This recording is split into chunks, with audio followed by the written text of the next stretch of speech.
Hello and most welcome to 924 and the Heidegger series.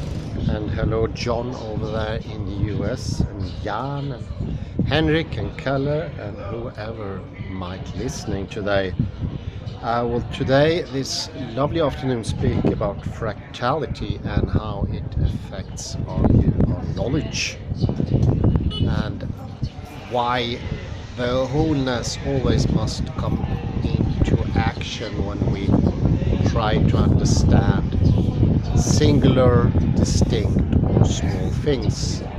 And the usual division that we make does not really hold.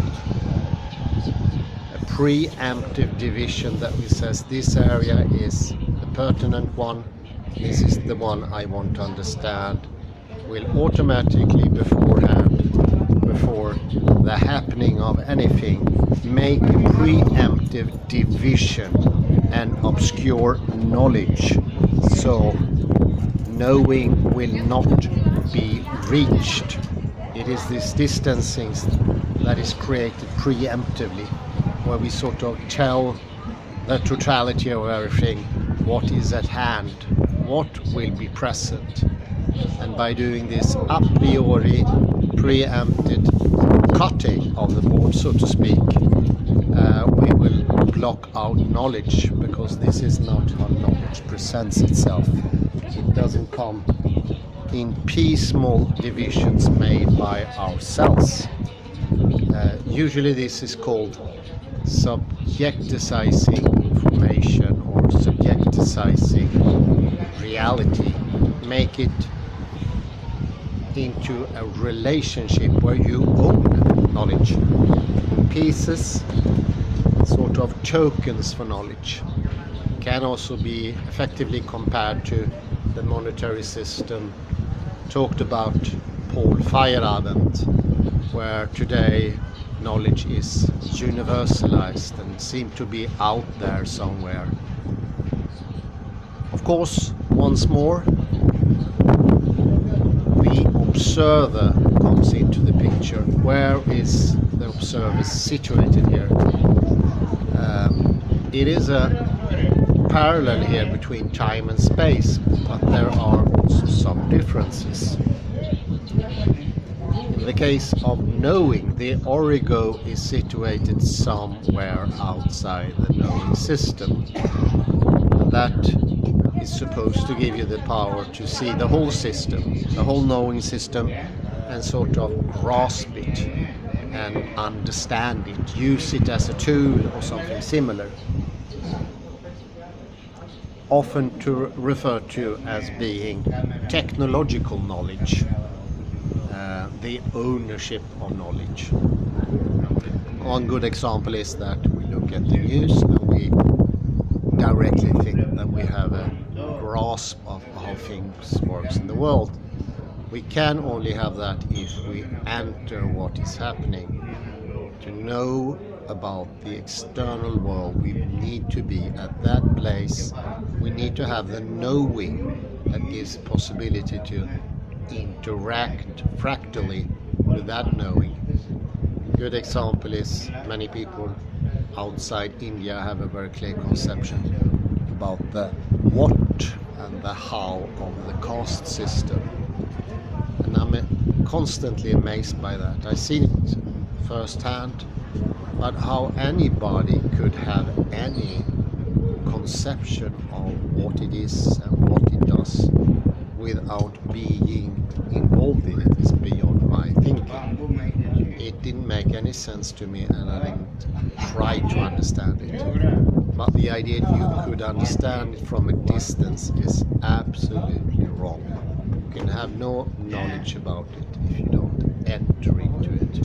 You have to be born with it, more or less. And that is the parallel here to space. When you say, when it comes to space, that there is an origo somewhere, the crossing of the X, Y and Z lines, that is the origo that makes for a stable universe that does not move.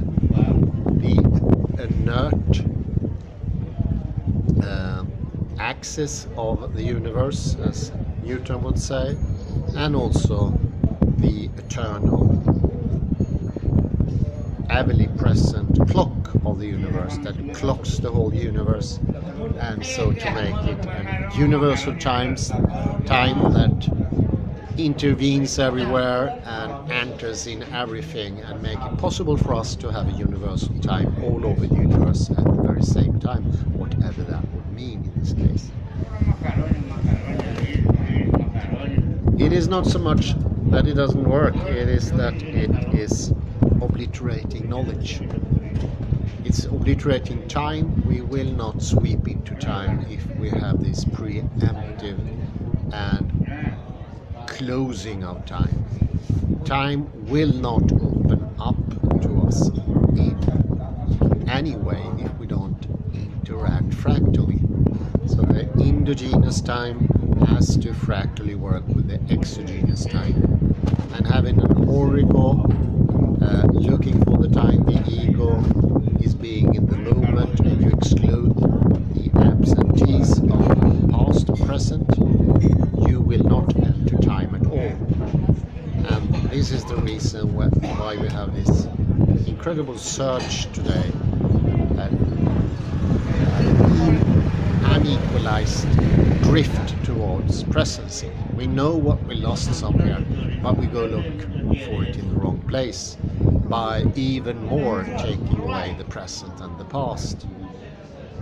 And I mentioned before that is so noticeable within the New Age sects. They try to come into the present by forgetting their subjective past and their subjective futures, as to make them less worried. This is very similar to taking a drug that makes the future sweep into the background and the past disappear, so that you can be in this fantasy that is present.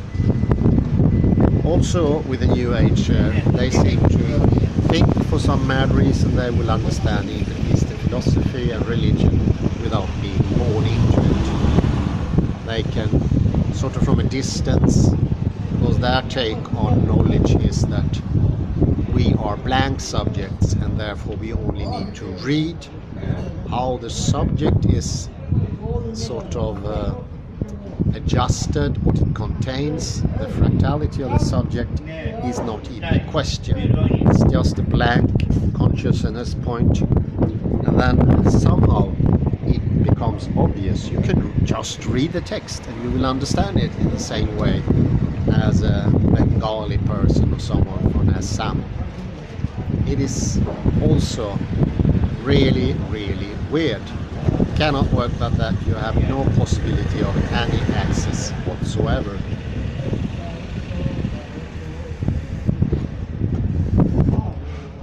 You need to enter the fractality as well, and that has to be a fractality that goes in congruence with the fractality you are interested in. They come hand in hand, or for and knowing to make itself real and accessible, you have to be on what I would call the same wavelength or something similar of that sort. Otherwise there will be no connection, no interaction, and no transference of knowledge. Another important thing is you cannot have a pre-understanding if you're not in the culture. Your pre-understanding would be way too crude, way too stuck with polarities to really enter to the depth of reality. Because reality is deep. And Eastern philosophy cannot be depicted in one single book, not even 100 million books. It's way more intricate and different from the outtake.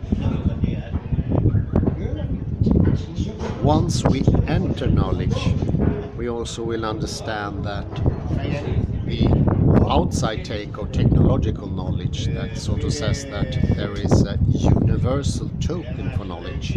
So all knowledge, no matter what sort of flavor they have or distinction, anthropology, ethnology or sociology, whatever it is, we say they have the same token somehow. So It is just knowledge as a universalized, generalized token, like a sort of a coinage, and it has some general features. I think it's becoming maybe a bit obvious here that that can't really be the case.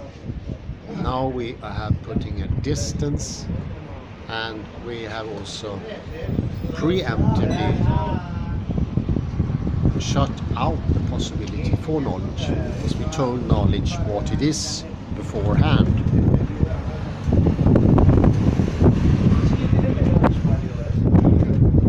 We made divisions, and we stick to the divisions even after the interaction.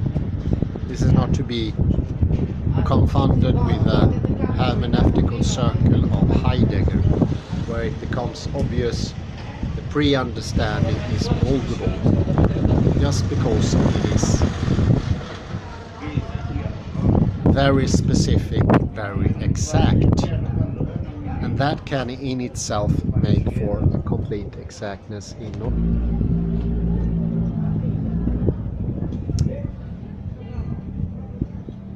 It is the complexity of the pre-understanding that makes it moldable.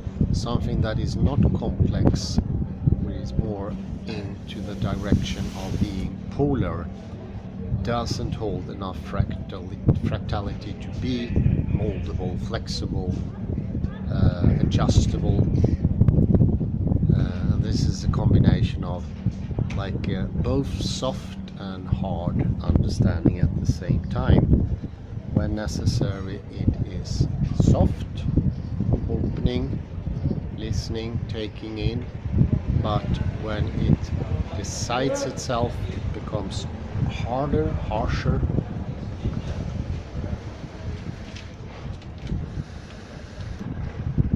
And both those tendencies can be present at the very same time. And the one does not exclude the other one. They are cohabiting the same process. This is something that happens in the very interactive process as such.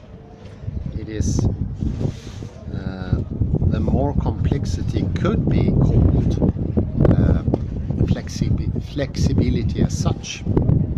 Just because it is complex, it can change level by itself automatically. It do not need to have this discerning traits of the polarity that I mentioned before. The polarity is the blockage when you decide this is the important part of reality and the other one should be blocked out. This is the more general sort of black and white take of reality. No, here we have a much more in-depth view, and the depth in itself is also the softness, the one that reads off. When there can be no reading off, there is not enough fractality to read off any specificity or any detailed intercourse. That will in itself make knowing impossible.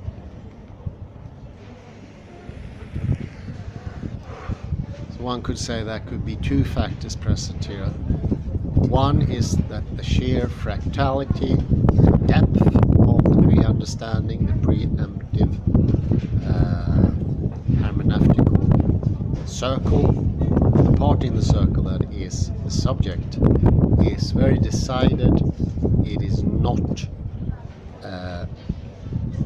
weak in that sense. It doesn't have pre-understanding, but its strength is its complexity, and that all by itself also calls for, gives moldability, if you can say that way, way of molding things into your own liking or the liking of knowledge itself. It's a bit similar to having a very complicated thing in the wall for you to put in maybe a cable to receive internet, and both what comes out of the wall and what is being stuck into the wall need to have the same level of complexity. And when we speak about this fiber we have presently, it is vastly complicated. And without that complexity in the receiving end, there will be no transference either. Both are being, so to speak, shut out of vision. Entering will not be possible because it's only complexity itself that makes that happen. And another thing I've been thinking about is that this coinage procedure blocks out knowledge preemptively in many cases by placing knowledge next to each other, comparing them only like almost like measuring. This is very similar for the Tanche model of happiness. Calls them hedons. Is much to do with the simplification of what happiness is, and these things all look extensively similar to each other, and therefore they can be weighed, they can be measured, they can be put on top of each other, and this putting them on top of each other makes it possible for us to do technological measurement. We pile them. It's not very hard to understand the lure and the attraction in this way of seeing the whole thing, but it is a blockage of knowledge. We no longer reach into knowledge because we turn it into something that it is not. That is something distant, measurable, compartmentalized, boxed, shuttered off, opaque.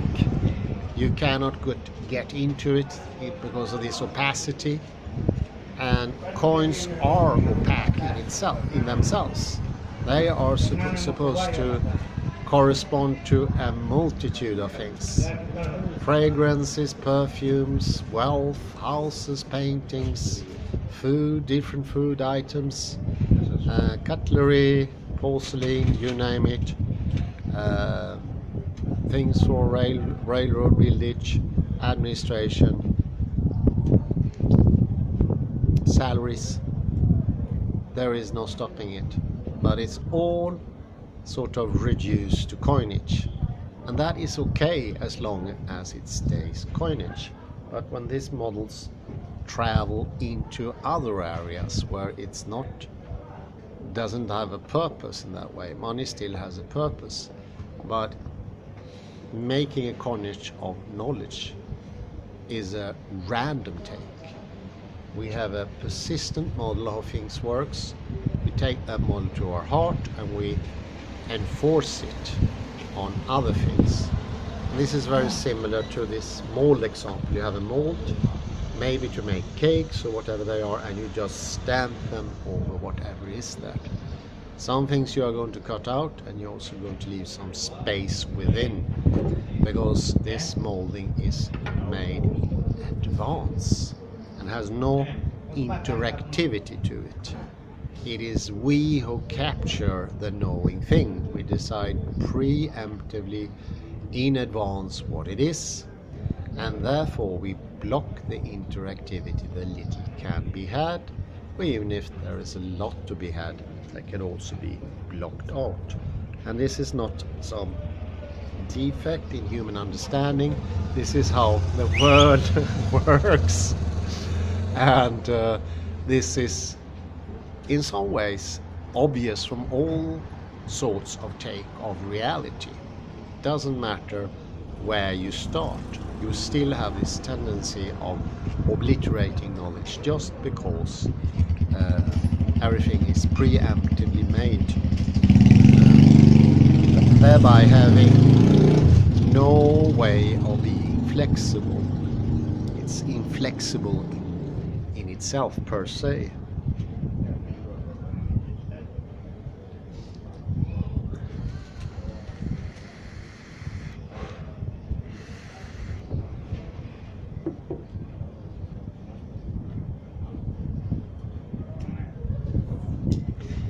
We actually stop off the whole knowing process. It stops early on, we decide, and there is, to compare with the mirror image, as a direct reflection. So we don't even let the mirror image come into our perceptual sphere. It is a direct acknowledgement of what is there. So you could say this is an extraordinary quick reflection. It doesn't take much time, it happens in an instant. It doesn't give any time for your endogenous complexity to interact with any exogenous complexity. It's a shutting out of complexities at both ends at the same time, simultaneously, and this simultaneity together with the randomness of the result are the sort of seals that confirms this was a real experience.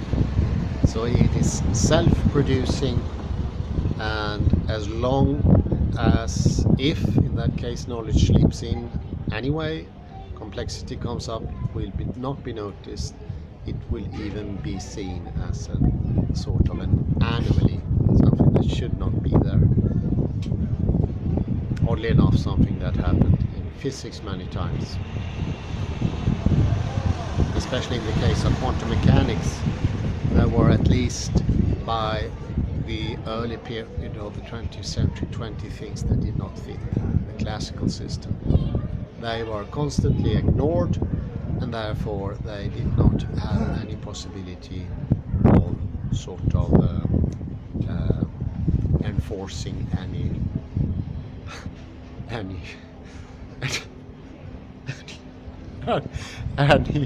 influence on the situation. There was a blockage going on already, sorry.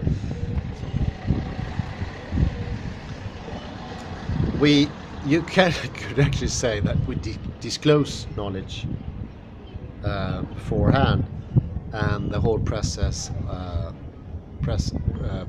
mode of confirming experience, and the ego look at the experience afterwards, confirm it to be real experience, even make a small history of what that experience was, and constructing a long chain of cause and effect that binds the whole procedure with an origin and an end, telos, as they say in ancient Greek. And thereby it is very hard to sort of rearrange anything. It becomes fixed, this cause and effect, where cause and effect is a minor fixation thing. And once you get all these myriads of cause and effects going from one moment to another like a long bead, it's like the string in the bead gets tightened up and all the beads clunk together, and when they get hard enough they become like stone, unmutable. And the same that I mentioned earlier on, that goes for space and time, also goes for knowledge. It's the very simultaneity of this establishment of the object seeing knowledge, making it into tokens, owing the knowledge, piling it in some sort of reservoir, memory bank we often call it, and in this memory bank all the memories are stored. And memory was a big thing in neurology until very, very recently. It is now abandoned completely in neurology. Nobody thinks about memory anymore. See it as an ongoing process. Not very far from pretension and retention of Edmund Husserl, or the projection of Henri Bergson. This is reality making itself known, showing that that sort of model won't work. It's a blockage of knowledge, it doesn't really make any sense, and the very, very thin line of conscious experience, that one that is presence, becomes thinner and thinner, and in the end we are standing on a ledge, and we don't have any depth, neither in the future or in the past, because we use those up to define what is now. And now, of course, is something that both